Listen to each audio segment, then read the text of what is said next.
Hi, everyone, and welcome to AB Conversations, where we will help you CFP your way out of it. A podcast where you get into the minds of a couple certified financial planners on how we think and feel about everyday financial planning questions and what should really matter most to you. A healthier financial life starts now. Hey there, Ben. How was your Thanksgiving? Oof, that feels like a while ago already. It was great. It was only a week and a half.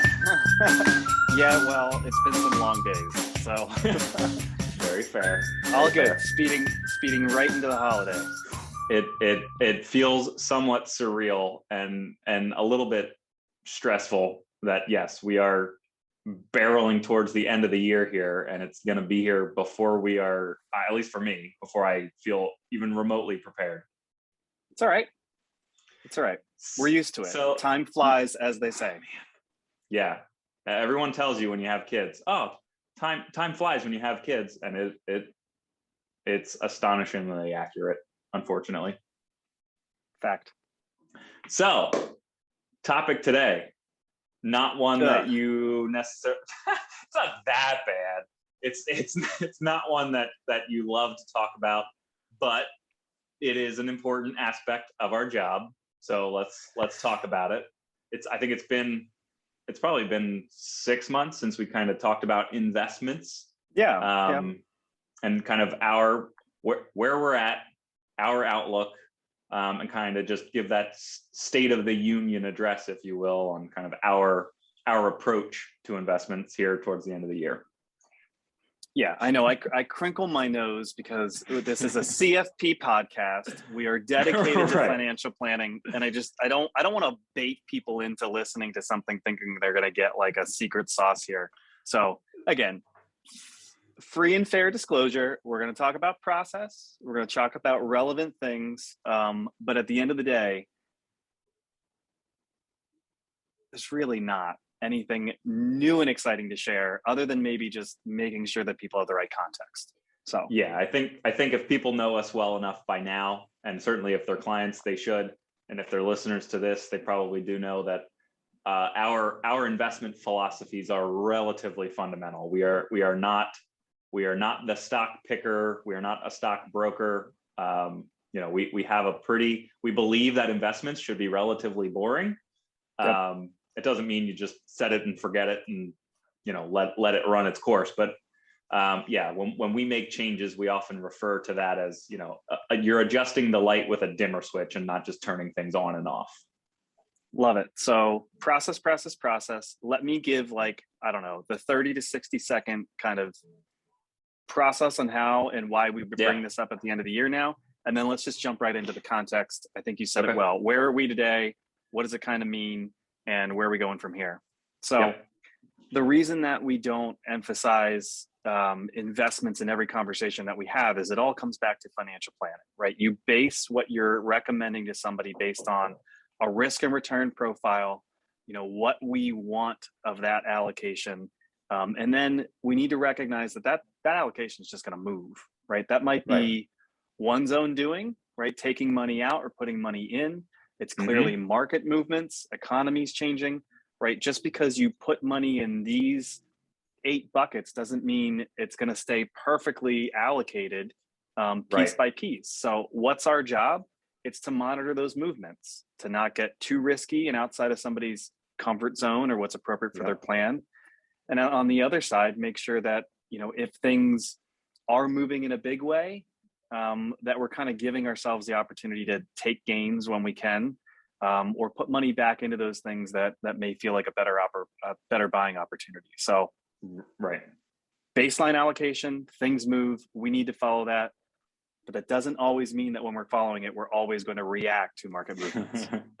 Yeah, so that's what that last part that you just said. Oftentimes, when we meet with clients and this most recent volatility that happened Black Friday, right after Thanksgiving, driven by the new variant, oftentimes our decision-making process and all of the time and research and reading and back and forth discussion often leads to inaction, right? Yeah. And and I think to many people that feels underwhelming, but that ultimately, because we do have that fundamental investment process, and we are more strategic, meaning we are longer term investors and not like the short term traders, where certain headline moves may matter to people who only want to own a stock for a month or 2 months. But for us and the people that we work with that do have that long term view, the short term market movements are just that. They are those short term market movements. We're more focused on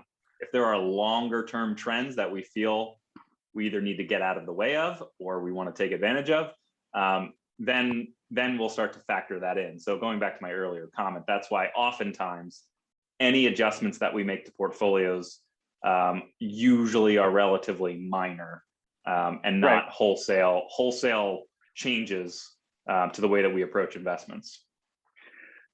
I'd liken it to our own health in a way. And I don't know why this analogy is popping into my head because I'm pretty sure I've never used it before. But the whole point, Interesting. yeah, the whole point of having the process is to continue to take temperature checks, though. Yeah. Right. And I'm just, again, thinking as a parent, sending 3 kids to school every day, a little cough, check the temperature, check the fundamentals, right? Yeah. There's a difference between that little cough, little allergies, and, oh my God, this is COVID. Right. It's Yeah. not to overreact to things. Always take the temperature, make sure the fundamentals are okay. And as long as that's the case, it's just then tracking that allocation to make sure it's not swinging too far one way or the other. Yeah. So then on that note, let's transition into kind of that broader context to how did we get to where we're at now, or just where are we at now?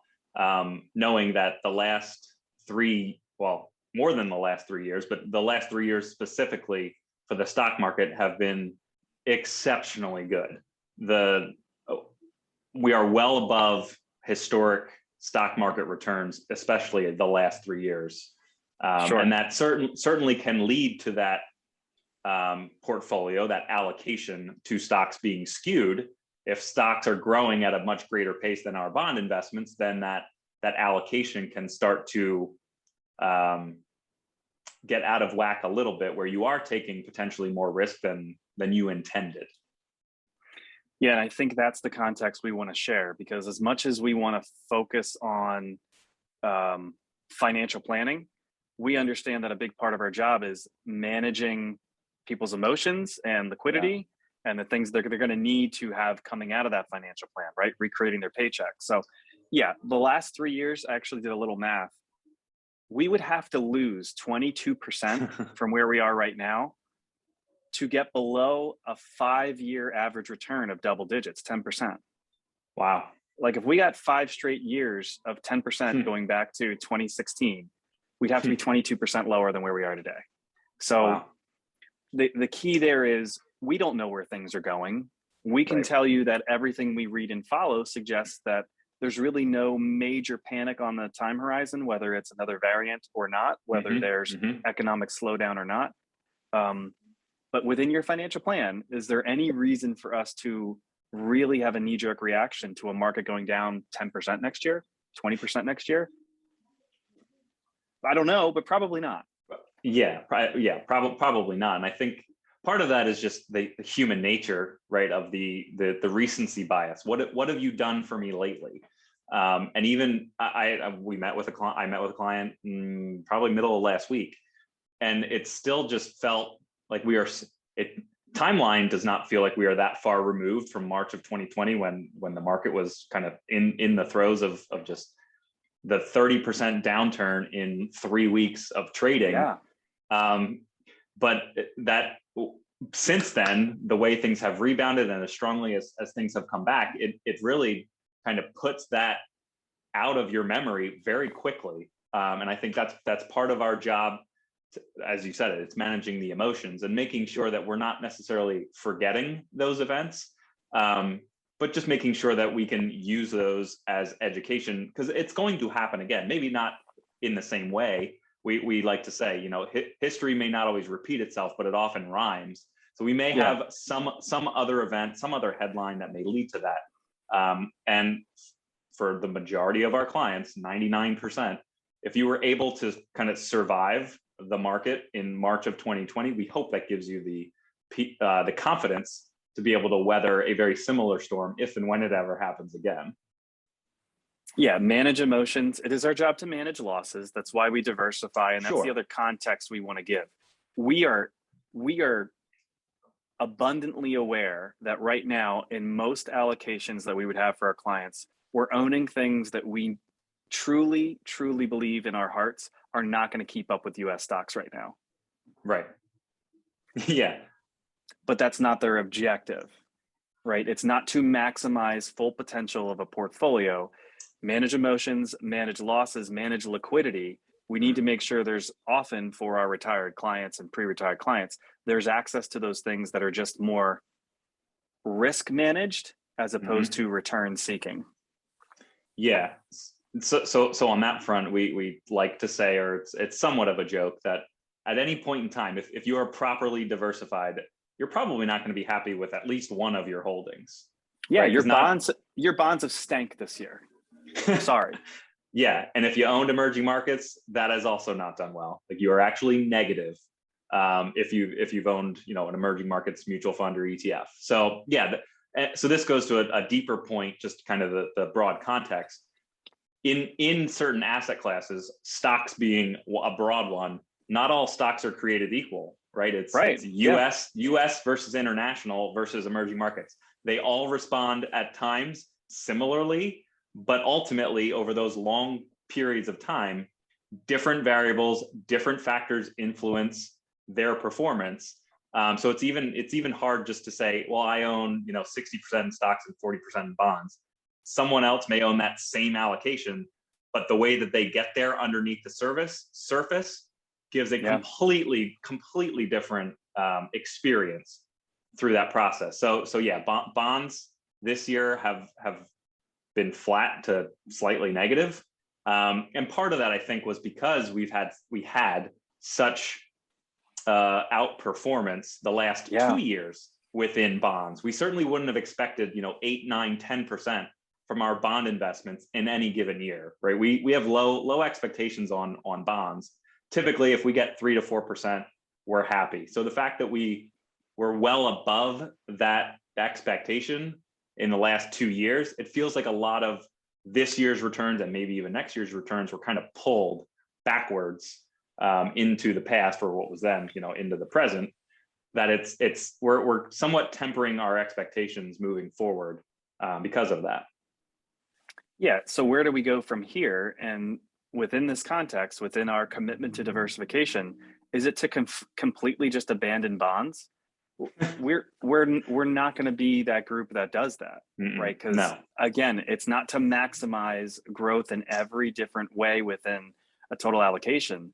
There has to be some management of risk, management to make sure liquidity can be met, right? If somebody is trying to take some money out, where do we usually take it from? Maybe you carve some gains from stock, but sometimes it's to go to the bonds because they haven't moved a whole lot. So we have to stay committed and diligent to that process, even within the context of, man, we just know bonds are probably going to stink next year again. Yeah.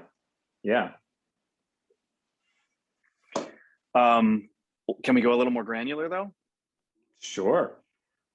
Talk maybe a little bit about the high yield space, and we're getting some questions on iBonds too. So, oh man, yeah. So yeah, I'll take that first angle, the high yield bond side of things. So as I said, not all stocks are created equal. Same thing with the bond side. There are so many different subsets of bonds. You have your government issued bonds, you have your treasuries, all different time periods. You have corporate bonds. The high yield bond side of things usually falls into the corporate side. And like every person has a credit rating, so do corporations, right? They are rated. And when they issue debt, they issue bonds, they have that rating gets attached to that. So think of it like us. If our credit score is low, or if a company has a lower credit rating, then you pay a little bit more in terms of an interest rate for that debt. So those are the companies that it seems, why would we want to own them if they have, maybe a somewhat substandard credit rating? It's for that very reason, right? They're paying more interest. Therefore, if you're the one owning that debt, you are receiving a little bit higher compensation in form of a higher dividend, a higher yield for assuming some of that credit risk as part of that process. The way that we kind of view that, to be okay with taking some maybe a little bit higher level of credit risk, is that's usually tied to economic performance, right? The economic output of our country. And if we feel good about the economy, then that usually bodes well for high yield bonds. And I should take a step back and say, we are using that within our portfolios, but it is still a minor sliver of our overall portfolio, and even just a small subset of our bond exposure. And that's really just the bond environment right now is just, as you said earlier, it's a tough time for conservative investors that aren't necessarily comfortable with a whole lot of stock market risk. Yeah, so there's a great example, thank you for going through that, on a specific choice that can be made within a broader allocation to try to, I'll use your words, move the light dimmer a little bit, maybe increase some yield, and do it in a way that doesn't feel like we're materially adding a lot of risk to the portfolio. Right. We've also gotten questions on iBonds. iBonds are tied to an inflation rate, right? So these are government issued bonds that, because inflation is a little higher right now, congratulations to everybody that's going to get a 6% increase in their Social Security next year. Sounds great. It's allowing people on a shorter term instrument directly through the Treasury to collect a little bit of a higher interest rate. Base rate's like 0 right now, but the variable rate tied to inflation is what, 6-7%? 6. Yep. Which sounds great. Here are the couple of the catches. You can only put $10,000 in per individual. And of course, it has to be directly through the US Treasury. It's not through your IRA. It's not through an LPL financial, like where we custodian most assets. So the key here is that there are little things, again, you can do to try to improve your positioning within that bond space. But again, no matter what type of investor you are, if you're capped at $10,000, is this going to move the needle so much? That's correct. So, but I think 2 good examples to kind of hit on where we are today and maybe what that's going to look like for next year. Yeah. Anything else on that front? No. So then let's talk outlook. Okay. You know, where we see things going, and certainly I hinted at it. Hold on. Oh, 1 second. If we're going to go outlook, I want to grab my crystal ball. Hold on. Oh, okay. I'll filibuster while you're searching for that. Did you find a magic 8 ball at least? Try again later is what it says. So I am certainly seeing a lot of the investment providers that we follow. You know, it's the BlackRocks, the JP Morgans, LPL Zone Research. There are tons, Vanguard, that we follow, and we aggregate a lot of that into our process. But a lot of their kind of 2022 predictions, let's call them, are starting to trickle out here in December. But I think the most recent volatility that happened, again, right around Thanksgiving with this new variant that kind of just swung the market very quickly. And here we are, again, a week and a half later, and at least the headline that I saw, the Dow Jones has completely erased all of those losses already. So anybody, again, who overreacted or at least took action in that short term may be regretting some of that. And part of that is just, it's the unknown. And we've talked about this before. The market is going to react to those unknowns more often than not in a negative fashion, to be able to digest. We just need time to be able to digest this information. So this most recent variant, it seems like the initial research is showing that it's more transmissible, but maybe not more severe in terms of the infection and the result of that. So I hate to say it, but it does feel like that's at least a best case scenario, knowing that these variants are going to happen. JP Morgan actually had an interesting take on that whole thing, which was for the entire world, our country included, to get at what feels like out of this pandemic at some point, everybody at some point is going to need some sort of immunity, whether that's coming through vaccinations, which is hopefully the less painful way, or it's through the natural immunity, meaning you have to catch COVID, you have to survive it, and now you have that immunity built up. their argument was if it's more transmissible, but not as severe, then that may speed up the process of getting out of the pandemic, getting to the other side where most people do have some immunity and where it does feel like it's in the rear view. So I thought that was a very interesting kind of approach just to COVID in general right now, that at some point we hope it is in our rear view and it's not, driving everyday life. But their argument was this may speed that process up, which for us and the economy, that means any even short-term hiccups now is just delaying growth to the future. So it's not necessarily erasing growth, it's just delaying it, or vice versa. Yeah, this just feels like one more example of when we talk about the market, we're talking about that as a weighing station to so many different things, and there being so many different inputs. And in our mind, headlines, real life COVID, it feels like that should be driving things a lot. And if anything, it's been humbling over the last year and a half to kind of see how the market was well ahead of maybe how we were feeling emotionally about our lives and shutdowns and things that felt really heavy. So it once again goes to show all of those commentators, all of those institutions that we aggregate data from, if they all told us, hey, we really think next year could be a rocky year, we still wouldn't be making dramatic changes to our portfolio. Right. Because nobody can know. Those are still predictions. So whether they're telling us, hey, we're going to continue to see growth, or we're really concerned about this, here's the whole key. The context is we're happy for how great things have been in the market. We're going to take some of those gains when we can. But it's not to overreact one way or the other. Yes. Well said. And when you find the crystal ball, let me know. And let's, sure. Throw a couple bucks on whatever it tells us to throw a couple bucks on and take an extra vacation next year. Ooh, okay, sure. Let's do that. Kind of feel like I need one. Anyway, the Santa rally maybe came early this year, but let's see where the next couple weeks go. But for no matter when you listen to this, it's been another banner year. Yeah. So then let me just recap kind of the outlook side of things. And I think I said it earlier, on the bond side, our expectations are tempered. We feel like we can, if we get 0 to slightly positive returns, that's kind of our view right now. But their job, as you said earlier, is not necessarily to add to the total return at this point. It would be to dampen any volatility that we would see in the stock market. On that front, there's no way for us to know what the stock market is going to do, but fundamentally, things underneath the surface, companies are still profitable. They've been able to deal with all of the supply chain issues. The inflationary pressures seem to be subsiding slightly, and there is expectation that should continue to slowly, work its way out of the system. It's still, inflation is probably here much higher and to stay a little bit longer than I think we've, at least during my adult lifetime, that we've really seen or felt.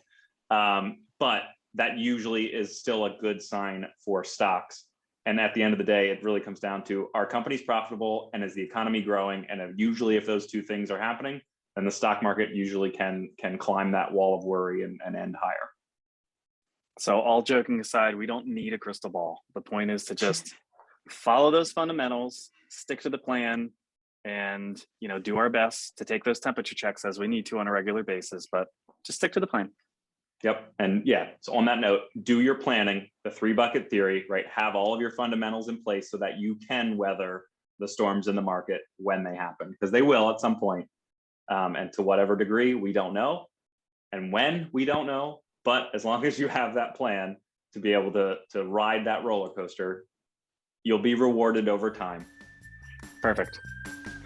Bingo, my friend. Thank you so much. What do you say we get back to work? Sounds great. All right. Bye.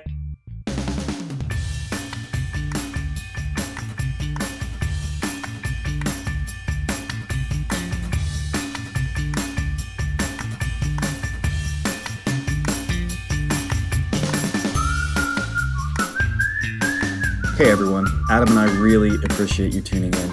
Please note that the opinions we voiced in the show are for general information only and are not intended to provide specific recommendations for any individual.